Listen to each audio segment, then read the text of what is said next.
हरे कृष्णा। अभी हम भगवद गीता के 18वें अध्याय के अंतर्गत श्लोक संख्या 16 पर विचार करेंगे।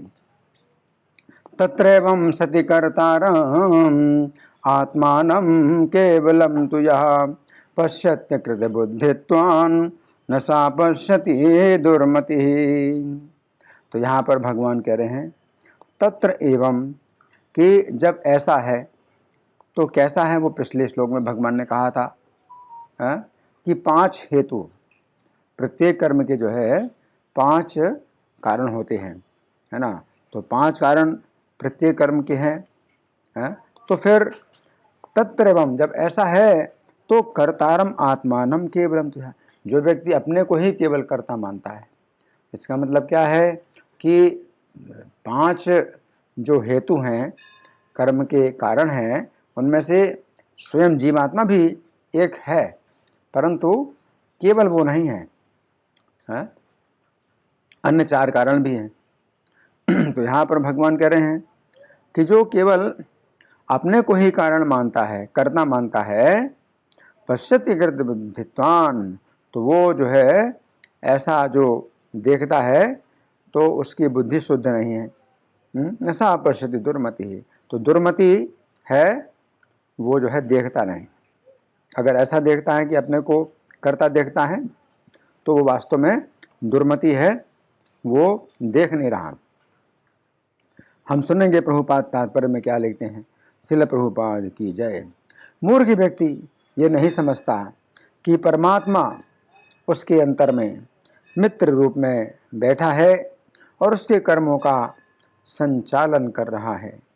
यद्यपि स्थान, कर्ता, चेष्टा तथा इंद्रियां भौतिक कारण हैं, लेकिन अंतिम मुख्य कारण तो स्वयं भगवान है। अतएव व्यक्ति को चाहिए कि केवल 4 भौतिक कारणों को ही ना देखे, अपितु परम सक्षम कारण को भी देखे। जो परमेश्वर को नहीं देखता वो अपने आप को ही कर्ता मानता है। तो यहाँ प्रभुपाद का तात्पर्य समाप्त हुआ। अब हम सुनेंगे श्री भगवान ने कहा में कैसी व्याख्या हुई है। पिछले श्लोक में श्री कृष्ण ने कहा था कि प्रत्येक कर्म के पूर्वोक्त 5 कारण होते हैं। उस समय अर्जुन के मन में जिज्ञासा उत्पन्न हुई कि सामान्य व्यक्ति तो यही समझता है कि एकमात्र वही कर्म करता है। ऐसी स्थिति में श्री कृष्ण उस व्यक्ति के विषय में क्या कहेंगे। अंतर्यामी होने के कारण श्री कृष्ण अर्जुन के मन की जिज्ञासा को समझ गए। अतः उन्होंने इस श्लोक में बताया है कि जो व्यक्ति केवल अपने आप को ही कर्ता समझता है उसकी बुद्धि शुद्ध नहीं है तथा वह वास्तव में दृष्टिहीन है। इस श्लोक में श्री कृष्ण की 2 अत्यंत महत्वपूर्ण शिक्षाएं हैं जिनकी हम क्रम पूर्वक चर्चा करेंगे। अब पहली अत्यंत महत्वपूर्ण शिक्षा, इस श्लोक में पहली शिक्षा के अनुसार शब्द हैं तत्र एवं सति कर्तारम आत्मानं केवलम तु यः पश्यति। अर्थात ऐसा होने पर भी जो व्यक्ति केवल अपने आप को ही कर्ता देखता है। तो यहाँ पर वाक्य पूरा नहीं हुआ है। यहाँ पर प्रश्न उठता है कि जो व्यक्ति केवल अपने आप को ही कर्ता देखता है वो व्यक्ति कैसा है। इस प्रश्न का उत्तर तो श्री कृष्ण अगली शिक्षा में देंगे, परंतु अभी हम केवल इसी बात पर विचार करेंगे कि ये बात कहाँ तक उचित है कि हम केवल अपने आप को ही कर्ता देखते हैं। तो यहाँ पर श्री कृष्ण कह रहे हैं तत्र एवं सति, अर्थात ऐसा होते हुए भी। तो यहाँ पर श्री कृष्ण सर्वप्रथम तत्र शब्द का प्रयोग कर रहे हैं। तत्र शब्द का सामान्य अर्थ है वहाँ, परंतु श्री कृष्ण तत्र शब्द का प्रयोग यहाँ के अर्थ में कर रहे हैं। श्री कृष्ण ने पिछले श्लोक में जो बात कही थी उसी के संबंध में भी तत्र शब्द का प्रयोग कर रहे हैं। तो श्री कृष्ण कह रहे हैं कि यहाँ पर ऐसा होते हुए भी, अर्थात इस भौतिक जगत में प्रत्येक कर्म के 5 कारण होते हुए भी। तो यहाँ पर श्री कृष्ण कह रहे हैं कि इस भौतिक जगत में कोई भी व्यक्ति ऐसा नहीं है जो स्वतंत्र रूप से कर्म कर सकता हो। तो यहाँ पर श्री कृष्ण कह रहे हैं कि कोई भी व्यक्ति 5 कारणों के बिना कोई भी कर्म नहीं कर सकता है। सबसे पहला कारण शरीर है। ये बात समझने की है कि किसी भी कर्म को करने के लिए हमें शरीर की आवश्यकता है। यदि हमारा शरीर साथ नहीं देता है तो हम कर्म नहीं कर सकते हैं। हमारा शरीर हमारे नियंत्रण में नहीं है। हमारा शरीर किसी भी समय छूट सकता है। भागवत 7:6:1 में कहा गया है कि हमारा मनुष्य शरीर यद्यपि अत्यंत लाभदायक है परंतु यह अनिश्चित है। इस शरीर में किस समय श्वास बंद हो जाए इस बात की जानकारी हमें नहीं है। यदि ऐसी बात है तो हम ऐसा क्यों सोचते हैं कि मैं यह कार्य अगले दिवस पर कर लूँगा अथवा अगले वर्ष में कर लूँगा। तो यहाँ पर श्री कृष्ण कह रहे हैं कि प्रत्येक कर्म के लिए 5 कारणों की आवश्यकता है तथा उन 5 कारणों में से पहला कारण ये शरीर है। भागवत के 12वें स्कंद के अंतर्गत अध्याय संख्या 2 में कहा गया है कि भौतिकतावादी व्यक्ति सोचता है कि असीम पृथ्वी मेरे पूर्वजों के अधीन थी और अब मेरे अधिकार में है।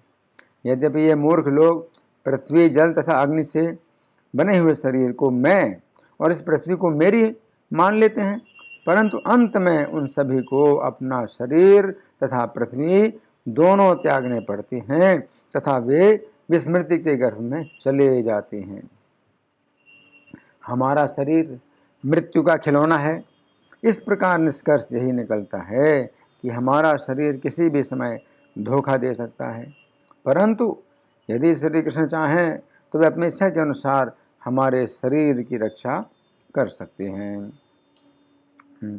तो यहाँ पर श्री कृष्ण कह रहे हैं कि प्रत्येक कर्म के लिए 5 कारणों की आवश्यकता होती है। अभी हमने प्रथम कारण शरीर पर विचार किया था। अब अपने आप को छोड़कर यदि हम अगले कारण पर विचार करें तो अगला कारण है हमारी इंद्रियां। ये बात भी समझने की है कि हमारे शरीर में जो ज्ञानेंद्रियां तथा कर्मेंद्रियां हैं उन पर भी हमारा नियंत्रण नहीं है। कर्मेंद्रियों में जो हाथ पैर आदि हैं वे भी किसी भी समय धोखा दे सकते हैं। हमारे हाथ में पकड़ी हुई कोई भी वस्तु छूटकर गिर जाती है तथा हमारे पैर किसी भी समय धोखा दे सकते हैं तथा हम गिर सकते हैं। हमारी आंखें किसी भी समय धोखा दे सकती हैं तथा हमें कुछ का कुछ अन्य ही दिखाई देता है तथा हमारे कान भी कभी कभी कुछ का कुछ अन्य ही सुन लेते हैं। केवल श्री कृष्ण की ही इंद्रियों में किसी भी प्रकार का दोष नहीं है तथा श्री कृष्ण हमारी इंद्रियों के स्वामी हैं। इस प्रकार निष्कर्ष यही निकलता है कि यदि श्री कृष्ण चाहें तभी हमारी इंद्रियां ठीक से कार्य करती हैं, अन्यथा हमारी इंद्रियां हमें किसी भी समय धोखा दे सकती हैं। तो यहाँ पर श्री कृष्ण कह रहे हैं कि प्रत्येक कर्म के लिए 5 कारणों की आवश्यकता होती है। अभी हमने इंद्रियों की चर्चा की थी, अब हम अगले कारण पर विचार करेंगे। तो अगला कारण है विभिन्न प्रकार की चेष्टाएं। किसी भी कर्म को करने के लिए विभिन्न प्रकार की चेष्टाएं होती हैं। उन चेष्टाओं में से यदि किसी एक चेष्टा में ही कमी हो जाए तो कर्म बिगड़ जाता है। ये चेष्टाएं भी हमारे नियंत्रण में नहीं हैं। श्री कृष्ण ही हमें बुद्धि प्रदान करते हैं, अन्यथा हम किसी भी समय किसी भी चेष्टा को भूल सकते हैं तथा इस प्रकार दुर्घटना हो सकती है।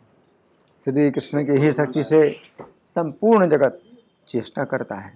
इस प्रकार निष्कर्ष यही निकलता है कि यदि श्री कृष्ण चाहें तभी हम किसी भी कर्म के लिए सही चेष्टाएं कर सकते हैं, अन्यथा कोई भी दुर्घटना हो सकती है। तो यहाँ पर श्री कृष्ण कह रहे हैं कि प्रत्येक कर्म के लिए 5 कारणों की आवश्यकता होती है। अभी हमने चेष्टाओं पर विचार किया था, अब हम अंतिम कारण श्री कृष्ण पर विचार करेंगे। श्री कृष्ण ऐसे कारण हैं जिन पर किसी का भी नियंत्रण नहीं है, परंतु श्री कृष्ण का प्रत्येक वस्तु पर नियंत्रण है। ब्रह्म संहिता के प्रथम मंत्र में कहा गया है कि श्री कृष्ण परम नियंत्रक हैं तथा वे ही सभी कारणों के कारण हैं। अतः जो कृष्ण भावना भावित भक्त हैं वे सदा श्री कृष्ण पर ही आश्रित रहते हैं तथा प्रत्येक कर्म का श्रेय श्री कृष्ण को अथवा श्री कृष्ण की इच्छा को ही देते हैं। श्री कृष्ण इतने बड़े कारण हैं कि अन्य कारणों के ना होते हुए भी श्री कृष्ण की इच्छा से वो कार्य हो जाता है। एक प्रसिद्ध श्लोक है, इसका अर्थ है कि श्री कृष्ण की कृपा से गूंगा बहुत बोलने लगता है, लंगड़ा व्यक्ति पर्वतों को लांघ जाता है, मूकम करोति वाचालम पंगुम लंघयते गिरिम। श्री कृष्ण को किसी भी कारण की आवश्यकता नहीं है। श्री कृष्ण अपनी इच्छा मात्र से ही प्रत्येक कार्य को कर सकते हैं। इसके अतिरिक्त दूसरी बात यह भी है, यदि अन्य चारों कारण हैं, परंतु यदि श्री कृष्ण नहीं चाहते हैं तो वह कर्म नहीं हो सकता है। भागवत के 8वें स्कंद के अंतर्गत अध्याय संख्या 9 में वर्णन आता है कि असुरों तथा देवताओं ने अमृत प्राप्ति के लिए एक समान प्रयत्न किया था, परंतु देवताओं को अमृत की प्राप्ति हुई, परंतु असुरों को अमृत की प्राप्ति नहीं हुई। इसलिए भक्त लोग सदा अपनी सफलता के लिए श्री कृष्ण तथा उनकी इच्छा पर आश्रित रहते हैं। अब दूसरी अत्यंत महत्वपूर्ण शिक्षा। इस श्लोक में दूसरी शिक्षा के अनुसार शब्द हैं, अकृत बुद्धित्वान न साह पश्यति दुर्मति ही, अर्थात बुद्धि शुद्ध ना होने के कारण वह दुर्मति नहीं देखता है। इस श्लोक के तात्पर्य में श्रील प्रभुपाद लिखते हैं, मूर्ख व्यक्ति ये नहीं समझता है कि परमात्मा उसके अंतर में मित्र रूप में बैठे हुए हैं और उसके कर्मों का संचालन कर रहे हैं। यद्यपि स्थान, कर्ता, चेष्टा तथा इंद्रियां भौतिक कारण है, लेकिन अंतिम मुख्य कारण तो स्वयं भगवान हैं। अतएव व्यक्ति को चाहिए कि केवल 4 भौतिक कारणों को ही ना देखे, अपितु परम सक्षम कारण को भी देखे। जो परमेश्वर को नहीं देखता है वो अपने आप को ही कर्ता मानता है इति। तो श्री कृष्ण, यहाँ पर श्री कृष्ण कह रहे हैं कि जिनकी बुद्धि शुद्ध नहीं है वे नहीं देख पाते हैं कि श्री कृष्ण ही प्रत्येक कर्म के परम कारण हैं। इसका अर्थ है कि ये बात हमें अपनी बुद्धि से दिखाई देती है कि श्री कृष्ण ही प्रत्येक कर्म के परम कारण हैं। जिनकी बुद्धि अशुद्ध है वे देखते हैं कि वे ही प्रत्येक कर्म के कारण हैं। तो यहाँ पर श्री कृष्ण कह रहे हैं कि जिनकी बुद्धि शुद्ध नहीं है वे अपने आप को ही कर्मों का कर्ता देखते हैं। गीता 18:32 में श्री कृष्ण कहते हैं कि तमोगुणी बुद्धि के द्वारा व्यक्ति अधर्म को धर्म देखता है तथा इस प्रकार उसे प्रत्येक वस्तु उल्टी दिखाई देती है। अशुद्ध बुद्धि होने के कारण व्यक्ति प्रत्येक वस्तु के ऊपर श्री कृष्ण का नियंत्रण नहीं देखता है, बल्कि वो इसके विपरीत अपना नियंत्रण प्रत्येक वस्तु के ऊपर देखता है। इसी प्रकार है जैसे रात को दिन देखना तथा दिन को रात देखना। तो यहाँ पर श्री कृष्ण कह रहे हैं कि अशुद्ध बुद्धि होने के कारण व्यक्ति अपने को ही कर्म का कर्ता देखता है तथा वो श्री कृष्ण का नियंत्रण नहीं देखता है। भागवत के 10वें स्कंध के अंतर्गत अध्याय संख्या 53 में वर्णन आता है कि जिस समय श्री कृष्ण ने रुक्मिणी का हरण कर लिया उस समय आसुरी राजा लोगों ने ये निष्कर्ष निकाला कि श्री कृष्ण अत्यंत निर्बल हैं तथा वे लोग अत्यंत बलवान हैं। उनकी बुद्धि अशुद्ध होने के कारण वे नहीं देख सकते थे कि वे लोग अत्यंत निर्बल हैं तथा श्री कृष्ण ही एकमात्र बलवान हैं। तो यहाँ पर श्री कृष्ण कह रहे हैं कि अशुद्ध बुद्धि के द्वारा व्यक्ति यही समझता है कि वही कर्मों का करता है। इस श्लोक के बंगाली पद्यानुवाद में श्रील प्रभुपाद लिखते हैं, मूर्ख यारा करता साजे निज मन गड़ा, ना बुझिया कारण से शुद्धु करता छाड़ा। यहाँ पर श्री कृष्ण अर्जुन से कह रहे हैं, मूर्ख यारा करता साजे निज मन गड़ा, अर्थात हे अर्जुन, मूर्ख व्यक्ति अपने आप को ही कर्मों का कर्ता समझता है, परंतु जो व्यक्ति शुद्ध बुद्धि वाला होता है वो मुझे ही परम कर्ता समझता है। ऐसी शुद्ध बुद्धि प्राप्त करने के लिए तुम मेरी शरण लो। तो इस श्लोक में भगवान बड़ी महत्वपूर्ण शिक्षा दे रहे हैं। और क्या शिक्षा दे रहे हैं कि ये बड़ी निंदा की बात है जो व्यक्ति अपने आप को कर्ता समझता है, कर्ता का मतलब कि मैं ये करूँगा, वो बड़े विश्वास के साथ कहता है कि मैं ये करूँगा, मैं वो करूँगा, है ना, बड़े विश्वास के साथ बोलता है। जैसे कंस था तो बड़े विश्वास के साथ बोलता था, है? क्या बोलता था? अक्रूर जैसे बोला कि कृष्ण बलराम को यहाँ किसी प्रकार फुसला करके ले आओ, उन्हें बहला करके ले आओ और मैं उनका वध करवाऊँगा, चाणूर मुष्टिक के द्वारा उनका वध करवा दूँगा, कुबल्या पीठ हाथी के पैरों से कुचलवा करके उनको मरवा डालूँगा, उसके बाद फिर मैं क्या क्या करूँगा। उसने अपनी पूरी योजना बनाई कि मैं क्या क्या करूँगा, पूरी पृथ्वी में अपना आतंक फैलाऊँगा। लेकिन क्या हुआ, बुद्धि शुद्ध नहीं थी, इसलिए अपने को ही कर्ता समझ रहा है। तो जय दैवम चैवात्र पंचमम, पंचम जो कारण है दैव यानी श्री कृष्ण, तो श्री कृष्ण को नहीं देखता, इसलिए एकमात्र कर्ता कौन है? श्री कृष्ण है। इसलिए सूरदास का एक पद है, करी गोपाल की सब होय। जो कुछ भी होता है वो गोपाल के द्वारा ही किया होता है। जो अपनो पुरुषार्थ मानत अति झूठो है सोय। जो अपना पुरुषार्थ मानता है, अपने को कर्ता मानता है, अति झूठो है सोय, वो बहुत बड़ा झूठा है। तो इस प्रकार से जो वैष्णव भक्त होते हैं तो वे हमेशा यही बोलते हैं कि अगर कृष्ण चाहेंगे तो ऐसा हो जाएगा। हम अपने बल पर कभी नहीं कह सकते कि ऐसा हो जाए।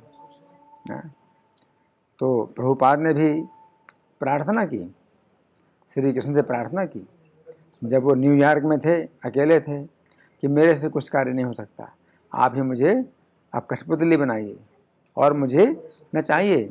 तो कठपुतली कुछ नहीं करती है और केवल उसका सूत्रधार ही उसको काम कराता है, उसको नचाता है। और सब लोग सोचते हैं कि कठपुतली अपने बल पर नाच रही है। तो उसी प्रकार से प्रभुपाद जो है ये देख रहे थे कि श्री कृष्ण उनसे कार्य करा रहे हैं। तो भगवान कहते हैं कि जो व्यक्ति अपने को ही कर्ता समझता है, तो वो नशा पश्यति दुर्मति ही। तो दुर्मति होने के कारण वो वास्तव में देख नहीं रहा। जैसे शंबरासुर, तो शंबर असुर उसने प्रद्युम्न जी का अपहरण कर लिया। जब वो 10 दिन के बालक थे प्रद्युम्न जी, उनका अपहरण कर लिया। क्यों अपहरण कर लिया? क्योंकि उसे पता चला कि ये बालक मेरी हत्या करेगा। तो वो सोचता है कि ये बालक मेरी हत्या करेगा तो मैं इसी की हत्या कर देता हूँ, तो फिर मेरी हत्या फिर कैसे करेगा ये बालक। तो प्रद्युम्न जी का अपहरण कर लिया।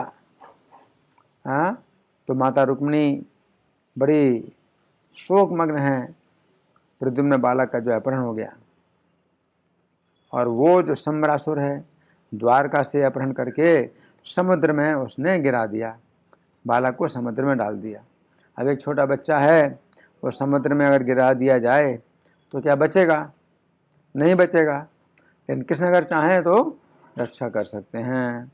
तो वो बालक जो है, एक मछली ने उससे निगल लिया, तो खाया नहीं, चबाया नहीं, मछली ने निगल लिया। और उस मछली को एक बड़ी मछली ने निगल लिया। तो फिर वो मछली, जो बड़ी मछली है, वो पकड़ी गई जाल में, एक मछुआरे के जाल में पकड़ी गई। तो बहुत बड़ी मछली थी। तो मछुआरे ने उसको शंबरासुर के रसोई घर में बेच दी। तो वो बड़ी मछली जो है शंबरासुर के रसोई घर में आ गई। और उस बड़ी मछली को जब काटा गया, रसोइयों ने काटा, तो उसके अंदर एक और मछली निकली। उस मछली को काटा तो उसके पेट में एक बालक बिल्कुल जीवित निकला, जीवित बालक। तो शंबरासुर ने जिस बालक की हत्या कर दी थी, ये सोच करके कि इस बालक की अब मैंने हत्या कर दी है और समुद्र में डाल दिया था, तो वही बालक जो है उसकी हत्या करने के लिए उसी के ही रसोई घर में आ गया।